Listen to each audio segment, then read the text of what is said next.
Before we get into this, I need to give you some context because whatever you think this mistake is going to be, you're wrong. It's so much dumber than whatever you're imagining, and weirder and funnier, but you're going to have to stick with me for just a few minutes because we're going for a bit of a ride.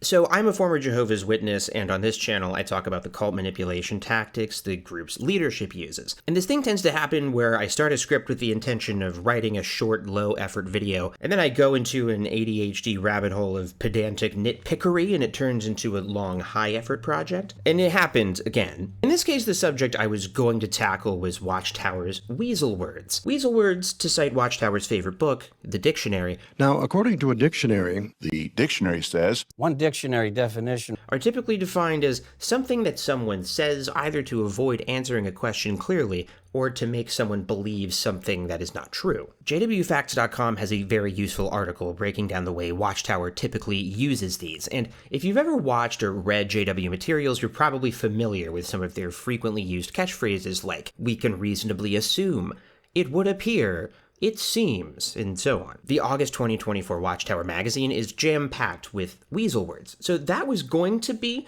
the low-effort quick video. I was going to go through the entire magazine and spot all the weasel words for fun and profit. But then I found this one paragraph and kind of got stuck on it. Like, it really drove me insane. I had to double check with my wife to make sure it wasn't just my imagination, and all of a sudden my script was derailed by just this one bizarre paragraph of one article in this magazine when my intention had been to cover the whole thing. So now that tangent is the short, low effort video that you're watching now. And I'll still do the weasel word thing later, but I want to talk about this paragraph specifically because I think Watchtower made a mistake. If it's not a mistake, it's among the most randomly out-of-pocket things they've ever said, and it doesn't make any sense, but I'm getting ahead of myself.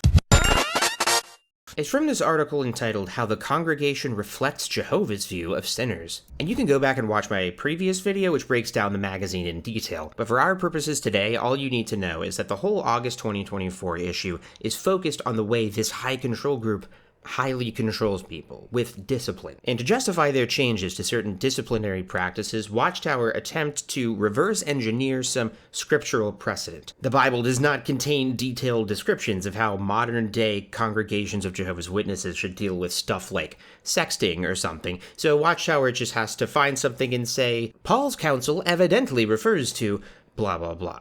And that's a real weasel word from this magazine, by the way. They're just inventing the whole thing and saying, evidently this is how it worked. So lying, basically. And in this article, they attempt to pull this same stunt. So here's the paragraph. During his third missionary tour, Paul heard disturbing news about the newly established congregation in Corinth. A brother in that congregation was having sexual relations with his stepmother. Such behavior was shocking and was not even found among the nations. The congregation not only tolerated his behavior, but also may have been rather proud of it. Perhaps some thought that it demonstrated how merciful and understanding God is toward imperfect humans. But Jehovah does not condone wrongdoing among his people. With such a brazen course, the man was surely damaging the good reputation of the congregation. He could have also been influencing other Christians who were associating with him. Okay, with all due respect to any Jehovah's Witnesses watching, this is one of the stupidest things I've ever read. No ill will toward Jehovah's Witnesses. You weren't the person who wrote it. Although if you are, email me. My info's in the description, and I have some questions for you, which I will detail right now. Let's just quickly acknowledge the weaselly words. Perhaps some thought the man was surely damaging. He could also have been influencing. But that's not even my actual issue with this paragraph. So a guy and his stepmom in 1st century Corinth did incest. A dude and his stepmom had sexual relations. I agree that this is shocking behavior, but then Watchtower says that the congregation not only tolerated his behavior, but also may have been rather proud of it? Proud of the behavior? Proud of the fact that a guy and his stepmom did the old Corinthian coitus? But maybe it's just one of those things that's in the Bible. They do cite a scripture. But no, the context is from 1 Corinthians 5, 1 and 2, where Paul says, "Are you proud of it?" Which is a question, not a statement that they were proud of it, but asking if they're proud, and I can even imagine the tone, because it's a thing people say sometimes to shame someone when they mess up. Oh, look what you did. You proud of yourself? And I think it's kind of weird for Watchtower to suggest that Paul was suggesting that the congregation was proud of the incest itself, because what would that even mean? Why would the rest of the congregation be proud of a guy sleeping with his stepmom? I feel like I'm not explaining this quite right. Like, let's say you're in this congregation, and let's just say because it's the old times and things were different back then, you are cool with these two saucy bossies doing the old second coming. Okay, even if you're okay with the incest, why would you be proud of the incest of another person? Hey man, I'm really proud of you. I'm really proud of you for fucking your mom. What would that even mean? What does it mean to be proud of someone else's sex that they're having? Well, Watchtower tells us what they mean, using more weasel words, and even less sense. Perhaps some thought that it demonstrated how merciful and understanding God is toward imperfect humans. And this is where we gotta put on our grammar hats, very briefly. It demonstrated how merciful and understanding God is. So what is it in this sentence? It is the behavior. It's the man's behavior. It is just the act of a guy banging his stepmom. Watchtower is literally saying perhaps some in the first century Corinthian congregation thought that a guy in the congregation having sex with his stepmom demonstrated how merciful and understanding God is. Like, what? Am I going crazy? Yes, but on an unrelated note, isn't this sentence crazy? This, in my opinion, is the mistake. Call it a syntax error, a grammatical mistake, a brainworm, but I don't think Watchtower intended to word the sentence this way, because it literally does not make sense. Like, on an intuitive level, it doesn't make any sense that an entire congregation would view just the situation generally that a guy was having relations with a family member as proof of God's mercy, because, Maybe I can best articulate this by describing what I think Watchtower was trying to say. This article is all about how sinners should be disciplined within the congregation. Shunning, marking, removing ones from the congregation, formerly known as disfellowshipping, but also currently known as disfellowshipping because as of this recording, technically witnesses haven't even studied this yet. That actually doesn't matter. But based on the context of who ought to be disciplined and how and why, here's what I think Watchtower's trying to say. Brother first century Christian had sexual relations with his stepmom, unnamed Bible woman. Such behavior, even in Satan's world in the year of our Dark Lord 2024, is generally seen as uncool, like still frowned upon to this day, not even among the nations. It is the sort of thing that would get any Jehovah's Witness disciplined and probably removed and shunned. So I think Watchtower wants to imply that in this account, Paul was correcting the congregation elders by saying, hey, you should have disfellowshipped these two horny freaks, but you didn't. What, are you proud of that or something? You should be ashamed, and you should remove the incestuous ones from the congregation to make them feel ashamed. Watchtower, I think, was trying to say that perhaps in Corinth, because the congregation did not disfellowship the immoral ones, some in the congregation may have been proud of the elders' decision not to disfellowship those two people. That choosing not to cast these wicked people out from among themselves was a sign of God's understanding of human imperfection and his forgiveness. Because that's an actual situation that Watchtower has to deal with and is trying to deal with in this magazine. Rank and file Jehovah's Witnesses thinking shunning is too harsh. Like, maybe wouldn't it be better to be more forgiving? So I think Watchtower is trying to address that. Some among us may think shunning is too harsh. Perhaps those in this fledgling first century congregation were even proud of the fact that they did not remove these sinners, because not removing the sinners was proof of God's mercy. That, I think, is what Watchtower was trying to say. Now, that is still quite a bit to extrapolate from one paragraph of one letter one guy wrote to one congregation thousands of years ago, but that would make sense by Watchtower's standards. It's the sort of logic they use on nearly every page of this magazine. What does not make sense to me, in any way, is that the congregation would be proud of a sexual act, and that the sexual act itself made the congregation think that God is more loving, because that's nonsense. It's like, that doesn't make it... There's just no way that's what they meant to say, right? I'm gonna call it. They wrote a shittily worded sentence on accident, IMO. This is the sort of thing I would expect AI to generate. And the only reason I think that's probably not what happened is I don't think anyone on the writing department knows how to use AI. And usually for the first 10 years of any new technology existing, Watchtower assumes it's from Satan until they figure out a way to use it for selfish gain. Okay, I wrote that as a joke, but then when I was editing this, I got curious.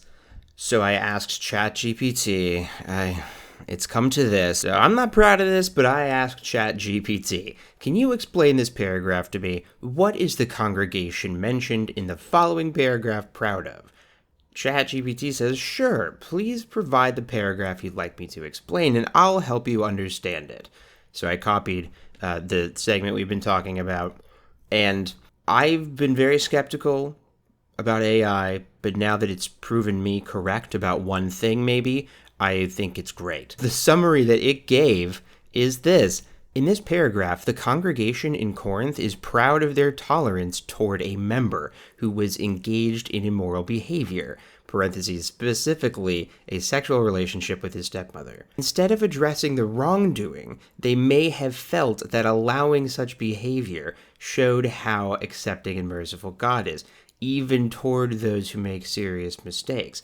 This attitude surprised Paul, as such behavior was considered unacceptable even by non-believers at the time. Setting aside how terrifying it is that it spat this out in about half a second, the summary makes it clear what Watchtower was trying to say. It properly says that the real issue is that the congregation was proud of its tolerance toward the behavior. It was proud of not shunning them, but what Watchtower said is that it may have been proud of the behavior itself, because by saying the congregation not only tolerated his behavior, but was also proud of it, it's talking about the behavior instead of the tolerance. So good job this one time, ChatGPT, but I'm not going to install Miss Davis in my ear quite yet. If you haven't seen that show, it's really good. But this is what happens when you weasel word and drive. And by drive, I mean publish magazines in a gazillion languages constantly, and maybe have to hastily rewrite things to avoid accumulating more damages in your ongoing litigation regarding your high control group's shunning practices. The August Study Watchtower magazine was delayed.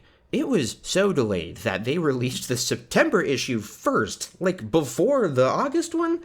For weeks on the website, there was this gap between the July and September issues where August should have been. I detailed this in my previous video, but the delay coincided with the group losing their charitable status in Norway and very suddenly making some adjustments to shunning in a governing body update where they announced that more details would be coming in the August Study Watchtower. That governing body update and this issue of the Watchtower feel slapdash. You can feel the group scrambling to adjust their rules and regulations just enough to soften their legal problems while maintaining the level of social control over their members that they had before. And as a result, Watchtower weasel-worded their way into implying that a first-century kingdom hall of Jehovah's Jesuses rallied around incest doers like psychos for no reason and were, in fact, proud of just like the general idea that a dude banged his stepmom, and thought the fact that the incest happened was proof of God's mercy,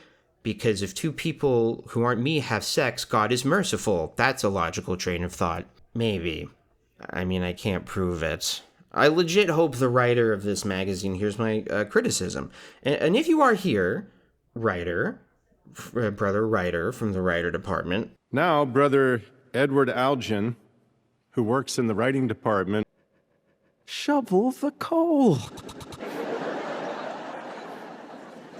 I just want to say, I know that you're going to be a corporate stooge for a captive high-control group even on your best day, but if you're going to do that, do a better or just less weird job. Listen, I know it's not like they messed up the date of Jesus' death or something, because they probably already did. But this is a mistake. Like, it's really weird, and it really kind of makes me sad to think of, like, a witness reading this being like, no, I get what they're trying to say.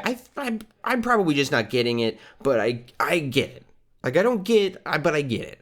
And, like, they have to justify this thing. But not me. Now I just get to sit in the back of the Kingdom Hall in the penalty box library area and sneer from behind my computer. It's a very powerful position. No, okay, I'm sorry. That's it. I didn't have a conclusion. Why is it necessary to be so picky, to be so fussy?